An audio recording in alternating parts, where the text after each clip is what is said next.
Hello, my name is James Hunter, and this is my 2 Cents channel where I talk about a variety of topics from mental health, physical fitness, and just topics of interest that I may feel like discussing. And today I want to talk about bodybuilding and different eras of bodybuilding.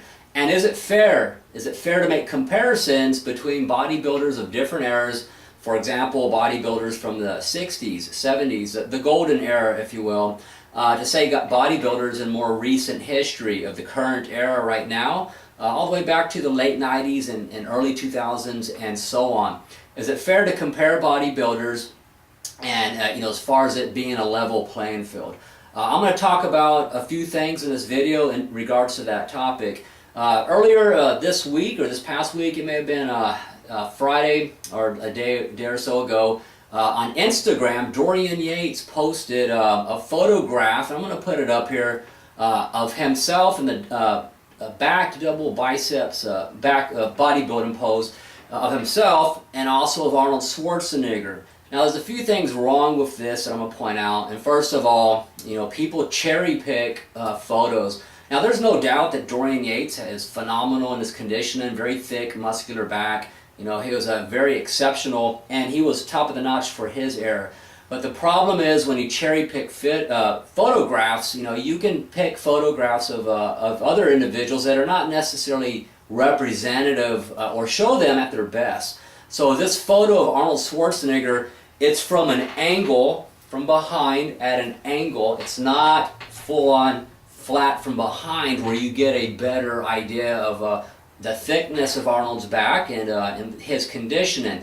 So it's a picture of Arnold from an angle next to a picture of Dorian that he put of himself, the best photo I'm sure he can find of himself, which is a flat, full-on photo where you get to see every vantage point of his physique from behind in that back double biceps shot that he has of himself.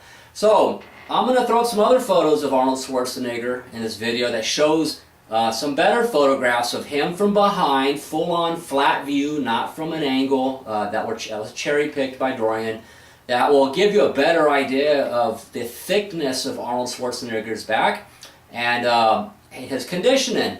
And not only that his conditioning for his time period, he was head and shoulders above everybody else in terms of his era, and that's something people need to understand.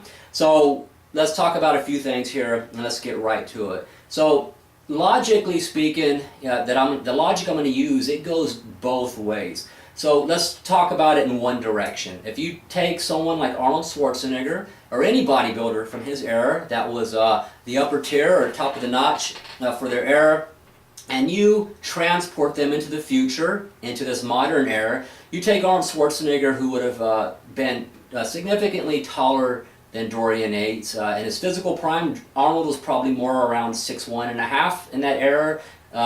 Some people don't say he was a full 6'2", which doesn't matter, 6'1.5", or even close to 6'2". That's tall for a bodybuilder.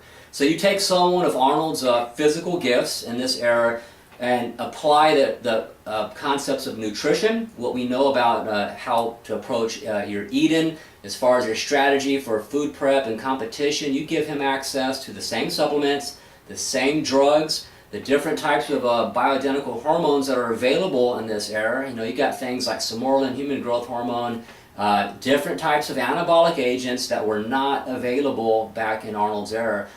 Those individuals back then had basic, testosterone, dianabol, and so on. It was pretty basic, straightforward, and they would probably, a few months before a competition, they would get on a cycle, like they all did. And so it's not like, these individuals back then were cheating against one another. They were all doing various things to give themselves, the best outcome for competition at that level. So fast forward in the future, they do the same thing. They just have a better situation now as compared to back then. That's one aspect. The other aspect is that you have different standards of the time. Arnold Schwarzenegger, those individuals, Franco Columbu, Frank Zane, Lou Ferrigno, Boyrico, we can go on, lots of names back then. These individuals trained their physique to meet the standard of that time of what the judges looked at. So therefore, the bodybuilders trained to that standard and to that end. Arnold Schwarzenegger was probably around, what, about, I think, 235, maybe when he was in his bit younger, early 70s, upwards 240 perhaps, from what I've read in the accounts of him, which on him, he carried muscle very well in his bone structure. He looked huge. So fast forward toward Dorian Yates era in the 90s, and even let's go 2000s and up to now, you have individuals weighing a lot more in contest shape, and they report their or estimate their weights probably a lot of times heavier than their actual weight, but they are bigger, no doubt. So the standards are different today. Bodybuilders understand in this era, if they want to win, they need to achieve a physique that meets the standards of the era. So they train to that end as far as the mass and the size you see. So Arnold Schwarzenegger, had he been young in this era and had the tools, knowledge, and the resources available today that were available back then, you could expect that his physique would be up a notch. It would be increased in size. You'd probably see an increase in thickness in the upper body. His back as well too. His chest, which was already one of his strong points, would be phenomenal. And as far as his legs, he had long limbs. I don't have any doubts he would have been able to bring his legs up. They would look a lot better than they did back then in terms of their size and the conditioning. And there's actually photos of Arnold's legs in his career where his legs actually looked good for his era. They actually looked better than average, or than the average of the legs back then. So again, you're looking at different standards. So let's take this concept and let's reverse it. If you took someone like Dorian Yates, or even a more recent Phil Heath or Dorian Yates, and you transport them back to 1965, 1970, with the genetics they have today, and all they have access to is the culture back then, the knowledge of back then, and the I guess the mindset for what the standard was back then, and the same training concepts and approaches towards nutrition. You know, they might take some liver pills. They may be drinking a lot of milk and eating cottage cheese and doing all kinds of things that the bodybuilders did back then.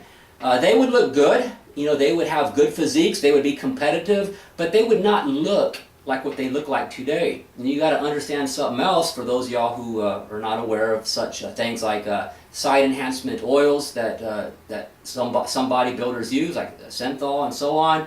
That is a reality in professional bodybuilding that some of these top tier bodybuilders have admitted to using.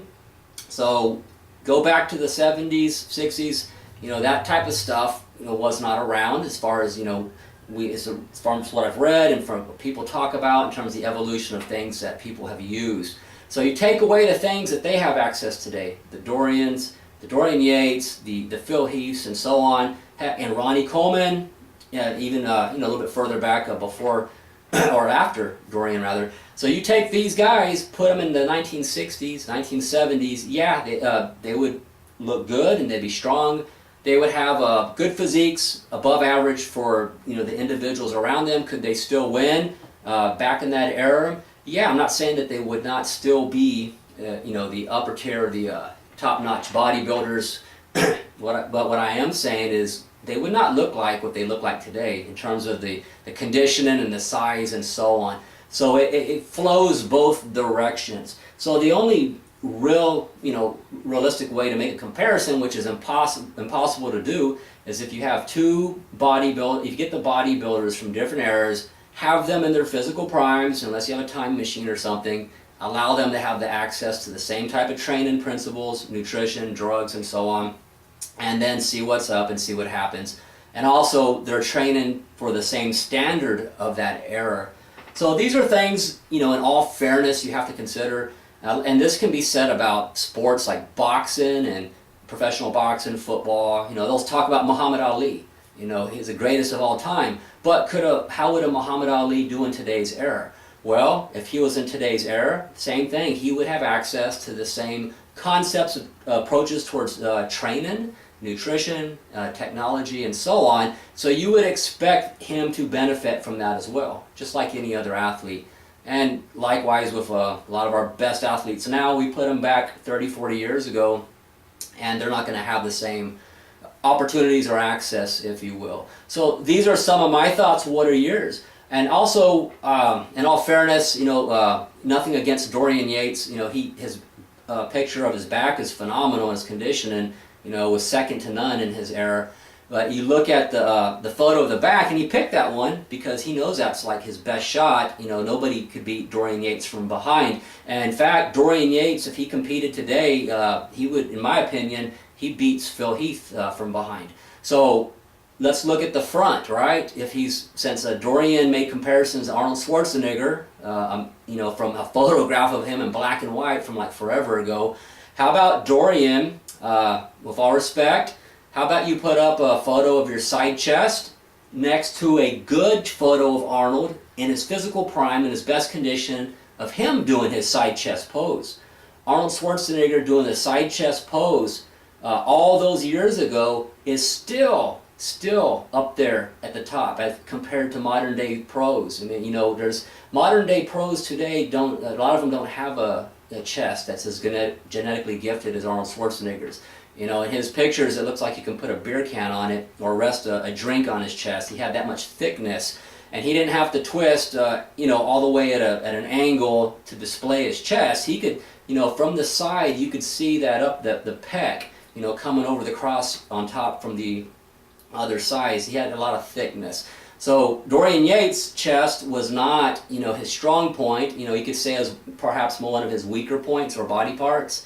So compared to Arnold Schwarzenegger with his physique all those years ago, his chest is still better than any of these pros today, and with all the access to opportunities they have and advantages. So how about that? Let's see some photos of Arnold in the side chest versus Dorian. Or how about front double biceps? You know, some of the other body parts, you know, not just the back, again, about cherry picking. And pick some good photos that show each individual in their best conditioning and so on. Because you can pick photographs all day long making comparisons, but, you know, it's about, let's just be honest. Let's get some fair comparisons there. Comparable angles, same vantage point of the view you're viewing the bodybuilder from, and so on. So I think you get it. I don't want to go on this topic for too long, but these videos, they come and go. People make these comparisons and it comes up, and so I'm making mine, you know, just to kind of pitch in the conversation. And I've said the same thing that I just said in this video since, like, you know, 20, 30 years ago. I've said these things as far as it's not honest.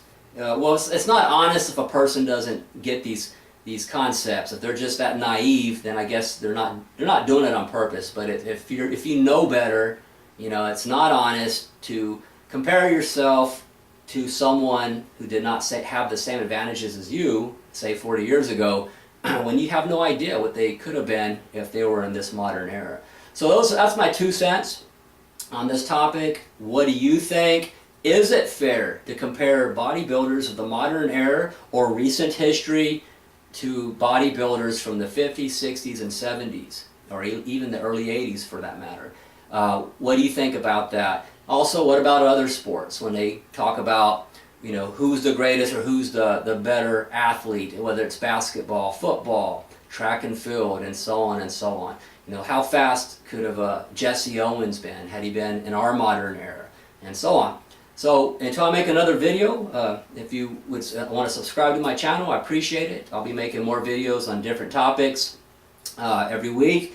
Like the video, or if you don't have an opinion that's like mine, it's different, that's okay. I want to hear from you. Drop it below. Until I talk to you again, have a good day. Thank you.